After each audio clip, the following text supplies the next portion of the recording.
ভবঘুরে দীপাঞ্জনের আজকের পর্বটা কিঞ্চিত আলাদা। বেড়ানো তো আছেই, কিন্তু তার বাইরেও যেটা আছে সেটা খুব চমকপ্রদ আর আকর্ষণীয় বটে। আজকের এই পর্বে আপনাদের বলবো ভারতবর্ষের বুক থেকে প্রায় হারিয়ে যেতে বসা একটা অদ্ভুত শিল্পকলা আর তার পুনরুত্থানের গল্প, সোহরাই কোহবার চিত্রকলা। 12,000 বছরের পুরনো সেই প্রাগৈতিহাসিক গুহাটাও দেখাবো, যেখানে এই শিল্পের উৎস হিসেবে সেই গুহাচিত্র এখনো রয়েছে। দেখতে থাকুন ঝাড়খণ্ড হাজারিবাগের সেই অসামান্য শিল্প সোহরাই কোহবার চিত্রকলা।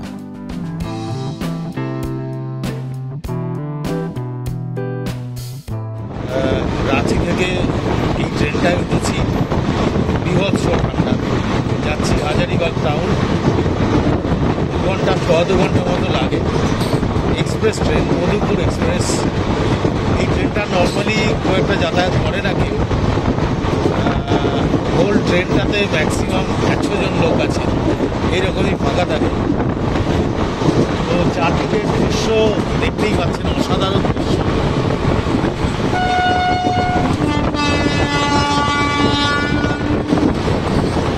এর মধ্যে দিয়ে যাচ্ছি, হাজারিবাগ টাউন পৌঁছবো। পৌঁছে ওখান থেকে আপনাদের বাকি জিনিসগুলো দেখাবো। এখন জানুয়ারি মাসের 23 তারিখ আজকে,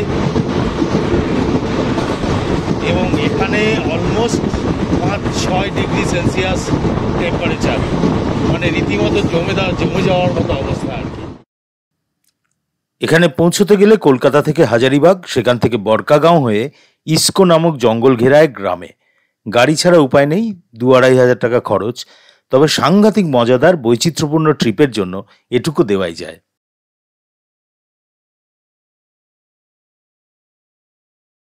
এইটা হাজারিবাগ স্টেশন। এই ওপরে সোহরাই আর কোহবার পেন্টিং এর মোটিভ করা আছে, সেইটা ক্রমান্বয়ে আসবে। আপাতত নামি স্টেশনে। 2 ঘন্টায় ঢুকে গেলাম হাজারিবাগ টাউন রাঁচি থেকে। 6টায় ছেড়ে 8টায়। ছোট্ট স্টেশন, লোকজন খুব একটা নেই। খুব বেশি লোক নামলেও না, উঠলেও না, বেশ মজা লাগছে। সামনেই একদম অটো স্ট্যান্ড রয়েছে দূরে, ওখান থেকে বিভিন্ন দিকে যায় অটোগুলো। আমার হোটেল এখান থেকে 5 কিলোমিটার দূরে। হোটেল থেকে বেরিয়ে 30 কিলোমিটার দূরে হাজারিবাগের দক্ষিণে হচ্ছে ইস্কো গ্রাম। খনিজ কয়লা অধ্যুষিত জায়গা, অনেকটা অংশ পাহাড়ের ওপর দিয়ে যেতে হয়। চোখ আর মনের আরাম। ইস্কো গুহা বা বাকি দ্রষ্টব্য সবাই চেনে না। সোনু আনসারিকে না পেলে হয়তো আমাদের দেখাই হতো না।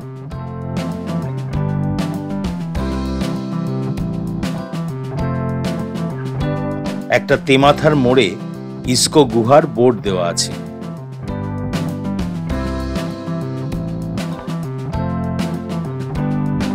গাড়ি এসে থামবে পাহাড়ের এই চত্বরে, পাহাড়ের মাথায়।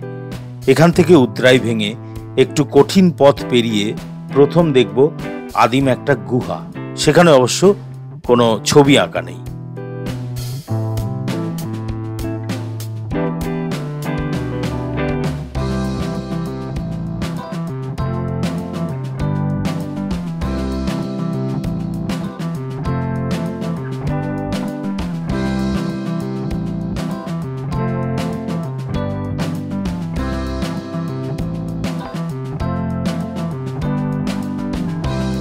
এইভাবে পাথরের ওপর পা ফেলে ফেলে খুব সাবধানে আস্তে আস্তে নামা।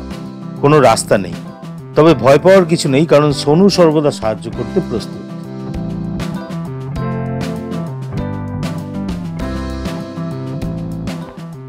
অবশেষে গুহার সামনে পৌঁছে গেলাম। এসে ঢুকেছি অদ্ভুত রোমাঞ্চকর একটা প্রাগৈতিহাসিক গুহায়।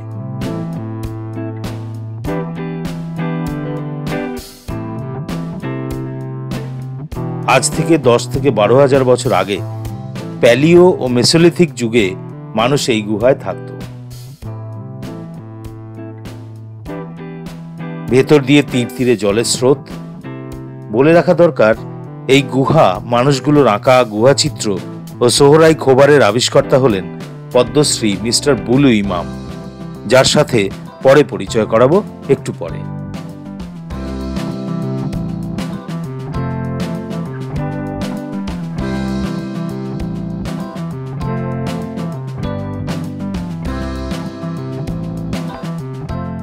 এবার ইস্কো গ্রামের মধ্যে দিয়ে রক পেন্টিং এর গুহায় যাব। এই খড়ের মাচাটা দেখতে অনেকটা বিশ্রামের জায়গার মতো। এগুলো আসলে পোষা গরুর জন্য বানানো, নিচ থেকে খড় টেনে খাওয়ার জন্য।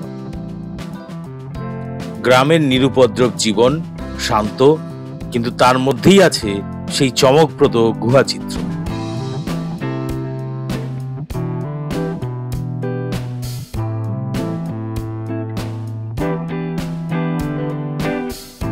পুরো জায়গাটার ভূপ্রকৃতি অনেকটা এইরকম। এই বিস্তীর্ণ অংশের পাথরের নিচে বহু লুকোনো জায়গা রয়েছে, সব আবিষ্কার করা সম্ভব হয়নি আজও।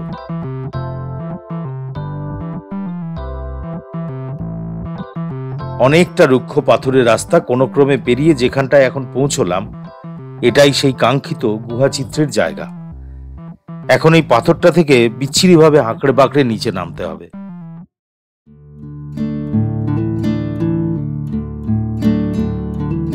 নিচে নামতেই চমক, গায়ের লোম খাড়া করা দৃশ্য।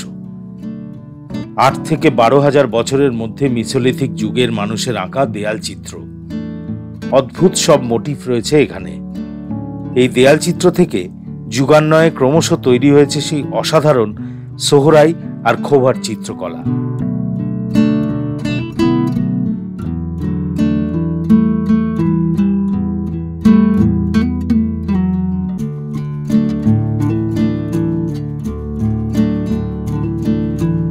মূলত কিছু প্যাটার্নের ছবি এখানে থাকলেও তাদের মধ্যে আলাদা করে কিন্তু জায়গা করে নিয়েছে কচ্ছপ, হরিণ, হাতি ইত্যাদির মতো কিছু প্রাণীর ছবিও। অর্থাৎ এই জঙ্গলে যা যা ছিল সেই সময় তাদেরই কিছু রূপদানের চেষ্টা করেছিলেন সেই মানুষগুলো। অনেকটা অংশ জুড়ে রয়েছে এই দেয়াল চিত্র। এখানকার সেই মোটিভগুলো পরবর্তীকালে ক্রমান্বয়ে জায়গা পেয়েছে সোহরাই আর খোবার চিত্রশিল্পে, এবং গ্রামের মানুষের সহজ সৃজনশীলতায় তা হয়ে উঠেছে অনন্য।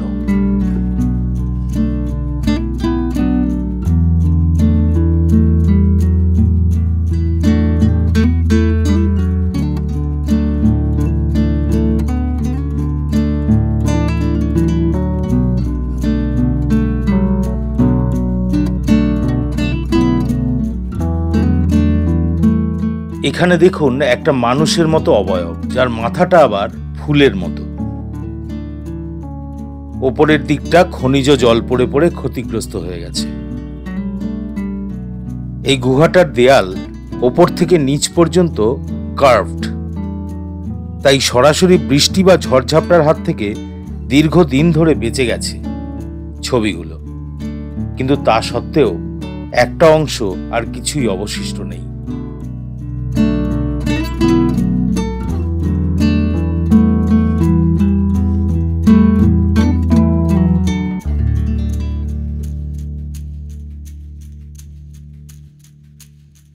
রক আর্ট দেখে নিলাম। এবার এখান থেকে চললাম সোহরাই গ্রামের দিকে। এখানে জোড়াকাঠ বলে একটা গ্রাম আছে, যেটা চারি বলে একটা মোড়ের কাছাকাছি, চারি বলে একটা স্টেশনও আছে যদিও, তো সেইটার কাছাকাছি এবার যাব। গ্রামের মধ্যে কিভাবে সোহরাই পেন্টিং করে ওরা সেইটা দেখতে এই পাশে রইল পড়ে পেন্টিংগুলো। আবার সে একই পথে ফেরা, দুর্গম পথ। যে কোনো কিছুই কষ্ট না করলে কেষ্ট তো মেলে না, জানেন। জোড়াকাঠের দিকে যেতে গিয়ে মাঝ রাস্তায় হঠাৎ দূরে চোখে পড়লো একটা ভগ্নস্তূপের দিকে।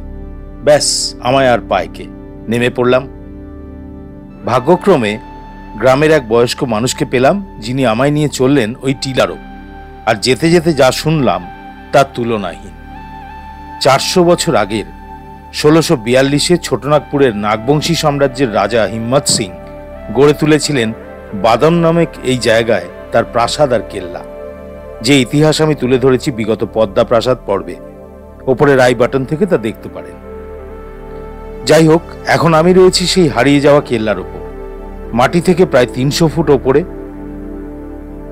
ওই দিক দিয়ে বয়ে যেত নদী।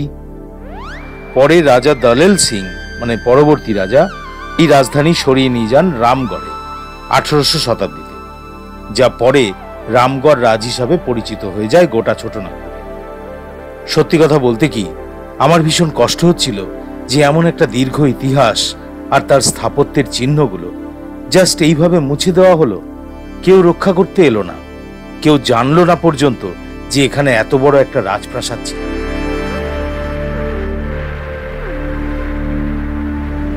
সেই প্রাসাদ বা দুর্গের একটিমাত্র বেঁচে যাওয়া দেওয়ালের টুকরো এখন আমার চোখের সামনে। রোমাঞ্চের শেষ কথা। আমার পেছনে এটা 400 বছরের পুরনো। কেউ জানে না, কোনো তথ্য পাওয়া যায় না, কোনো যত্ন রক্ষণাবেক্ষণ নেই। পুরো এরিয়াটা একেবারে ভেঙে চুরে গেছে, কেবল ওই একটাই শুধু পড়ে রয়েছে। জানি না এটাই হয়তো ছিল কেল্লা বা প্রাসাদের মুখ্য তোরণ। ভাবা যায় প্রত্নতত্ত্বের প্রতি এই উদাসীনতা।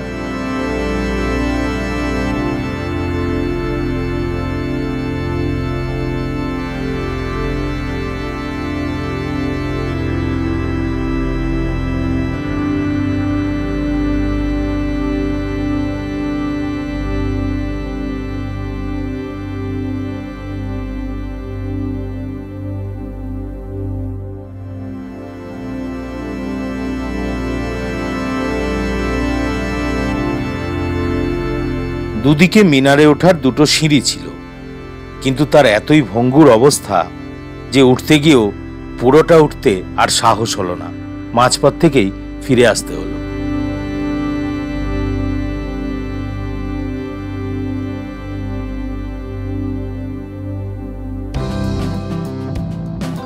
যাই হোক, এবার ফাইনালি সোহরাই গ্রামের দিকে যাওয়া শুরু। পুরোটাই জঙ্গলাকীর্ণ। সোনুর বক্তব্য অনুযায়ী বিকেল 5টার মধ্যে এই এরিয়া ছেড়ে বেরিয়ে যেতে হবে, সন্ধে নামার আগে। অর্থাৎ এই সৌন্দর্যের মধ্যেও কিছু ভয় নিশ্চয়ই লুকিয়ে আছে। অনাবিল প্রকৃতির মধ্যে এই রূপসী গ্রামটায় পৌঁছলাম দুপুরের মধ্যেই। মন ছুঁয়ে যাওয়া চারপাশ। নির্দিষ্ট লক্ষ্যে পৌঁছতেই প্রথমেই চোখে পড়ল দেয়ালে আঁকা খোভার পেন্টিং। মাটির দেয়ালে সাদা আর কালো মাটি দিয়ে আঁকা এই চিত্রের সূত্র কিন্তু ওই ইস্কো গুহা, যেখানে হাজার হাজার বছর আগে নারী পুরুষের প্রথম মিলন উপলক্ষে গুহার দেওয়াল আঁকা হতো। সেই ঐতিহ্য মেনে আজও ফুলসজ্জার ঘরের অন্দরবাহির খোভার চিত্রে সজ্জিত হয়। খোভারের খো মানে গুহা আর বার মানে বর।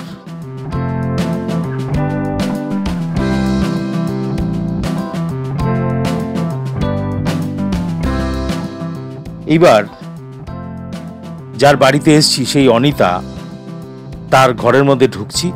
সোহরাই গ্রামগুলোর ঘর কেমন হয় সেটা একবার দেখার জন্য। ভেতরে বাইরে সর্বত্র ওরা মনের আনন্দে রঙিন করে তোলে।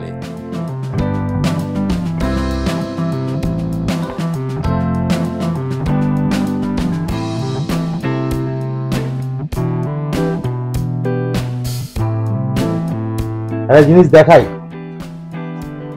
এটা শুনতে পাচ্ছেন? জানেন না তো? আমিও জানি না, জানতাম না।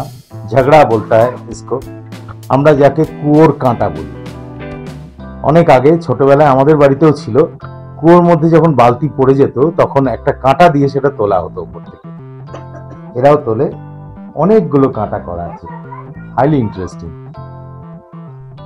এখানে কিছু জিনিস রেখেছে, এইগুলোর মধ্যে এইটা হচ্ছে সোহরাই। এই স্টাইলটা এখন ওরা হ্যান্ডমেড পেপার এবং কাপড়ের ওপরও করছে। আর এইটা হচ্ছে কোহবার। এই কোহবারের হিস্ট্রিটা আপনাদের বলেছি আগে। সোহরাই বেসিক্যালি পুজোর সময় বা এইসব কারণে করা হতো। আর সুজনি, সেটাও ওরা করে, সুজনি কাঁথা। আর সুজনি আর সোহরাই নিয়ে এক ধরনের ফেব্রিকের ওপর স্টোল বা চাদর এই জাতীয় জিনিসগুলো বানায়।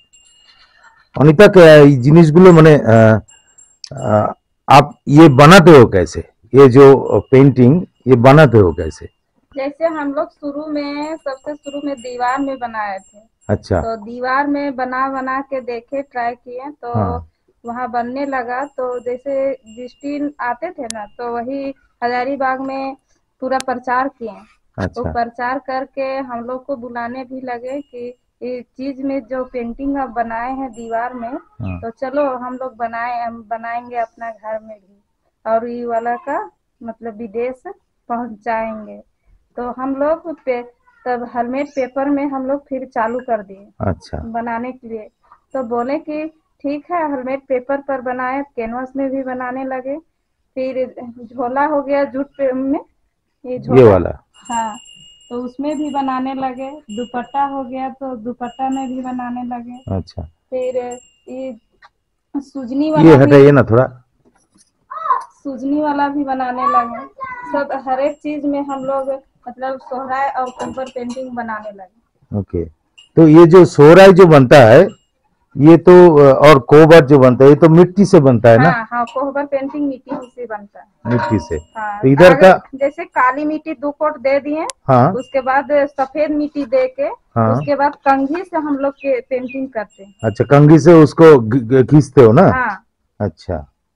और ये क्या ब्रश से होता है? हाँ, ये है ब्रश से होता है। और वो दीवार में जो होता है ऐसा ऐसे जो होता है सोहराय पेंटिंग है, ये ब्रश से ही होता है। ब्रश से ही होता है। हाँ, फेविक पहले से ब्रश तो नहीं था, पहले कैसे होता था जैसे मालूम है? कि- हाँ, जैसे दतवन करती है ना, हाँ। तो दतवन तक कूच के उसके अच्छा। बाद बरस बना लेती थी और उससे ही बनाती थी। আচ্ছা, মানে আপনারা বুঝতে পারছেন দাঁতন বলতে চাইছে। আমরা যেমন নিমের কাঠি, নিমের দাঁতন ইউজ করি, ওই রকম নিমের দাঁতন দিয়ে করা হতো, সেটাকে ছুলে নিয়ে করা হতো। সোহরাই মূলত সাদা, কালো, হলুদ আর লালে আঁকা হয়। আর খোভার কালো মাটির ওপর সাদা মাটি লেপে এই চিরুনির টুকরো দিয়ে ওপরের প্রলেপ আঁচড়ে ছবি ফুটিয়ে তোলা হয়।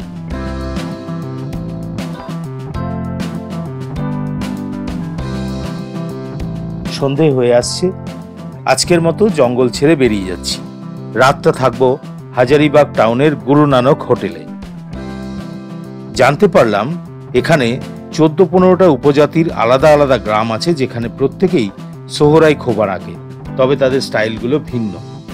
যেমন এটা ভেলোয়ারা গ্রামের কুর্মীদের, এটা দাউজিনগরের আগারিয়া জনজাতির, এটা জনপ্রিয় গাঞ্জু স্টাইল সাহাদা এবং জোরকাঠে, এটা খারাটি স্টাইল, এটা লুকাইয়া গ্রামের সাঁওতালি চিত্র। এছাড়াও মুন্ডা, ওঁরাও, মল্লার, রানা বহু রকম রয়েছে, যার ছবি আছে বুলু ইমামের সংস্কৃতি আর্ট মিউজিয়ামে, যেটা কিছুক্ষণ পরেই আপনাদের দেখাচ্ছি।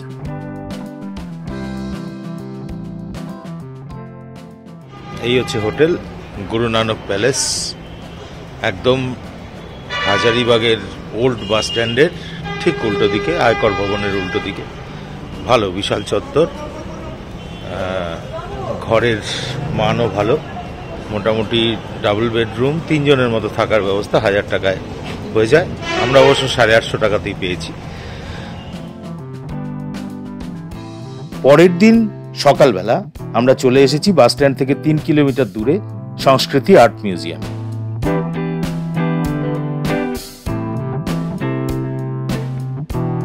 এইটা হলো মিউজিয়ামটা।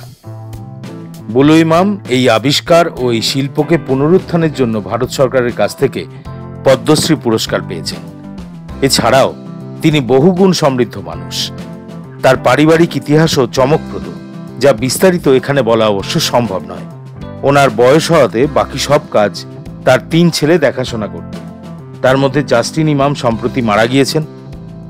এইটা হলো এদের কর্মশালা। কলেজের ছাত্রছাত্রীরা সোহরায়ের ওয়ার্কশপ করে এখানে।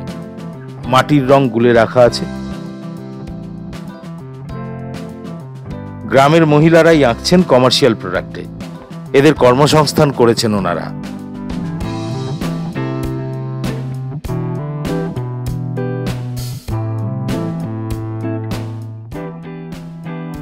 আর এই সবের পুরোধা যিনি, তিনি হলেন এই পদ্মশ্রী মিস্টার বুলু ইমাম।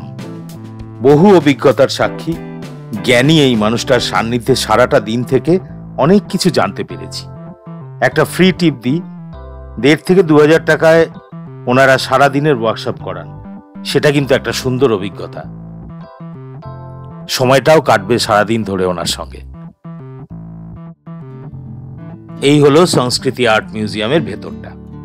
এর মধ্যে ঢুকলে আপনি সোহরাই ও খোভারের সম্পূর্ণ বিবর্তনটা দেখতে পাবেন, এবং সঙ্গে অজস্র কিছু এখানে রাখা রয়েছে।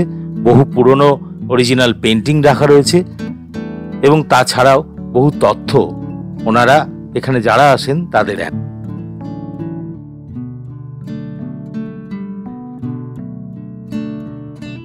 এছাড়া এনারা একটা দারুণ ব্যাপার করেছেন এখানে। যারা ওই গ্রামগুলোয় যেতে পারবেন না, তাদের জন্য ওই গ্রামগুলোরই একটা ছোট্ট সংস্করণ গ্রামের মেয়েদের দিয়েই আঁকিয়ে তৈরি করে রেখেছেন। এতে ওই গ্রামের মানুষগুলোর জীবনযাপনেরও একটা স্বচ্ছ ধারণা পাওয়া যায়।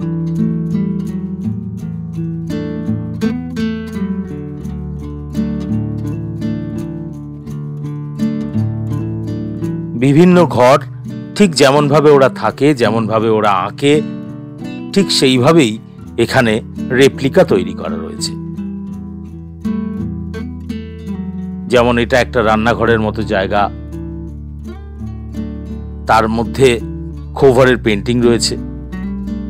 এটা ঢেকি ঝাঁটার জায়গা, সেখানেও খোভার পেন্টিং রয়েছে। তবে এই বিভিন্ন রকম পেন্টিংগুলো কিন্তু আলাদা আলাদা স্টাইলে বিভিন্ন দেওয়ালে আঁকা রয়েছে, ঠিক যেমন আমি আপনাদের একটু আগে বললাম। অনবদ্য একটা এক্সপিরিয়েন্স, যেটা খুব সাধারণভাবে যে কোনো জায়গা গেলেই কিন্তু পাওয়া যায় না।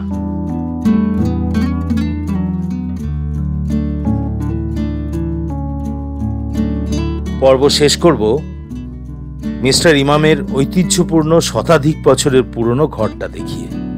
এ যেন একটা ছোট্ট ইউরোপ, অদ্ভুত ওনার জীবনযাপন। 3 দিনের ভ্রমণ শেষে ফেরার পালা। বেশ কিছু অনন্য জিনিস দেখালাম, ভালো লাগলো কিনা জানি না আপনাদের। যদি লাগে জানাবেন আমায়। ভালো থাকুন সবাই, সঙ্গে থাকুন, দেখা হবে নিশ্চয়ই।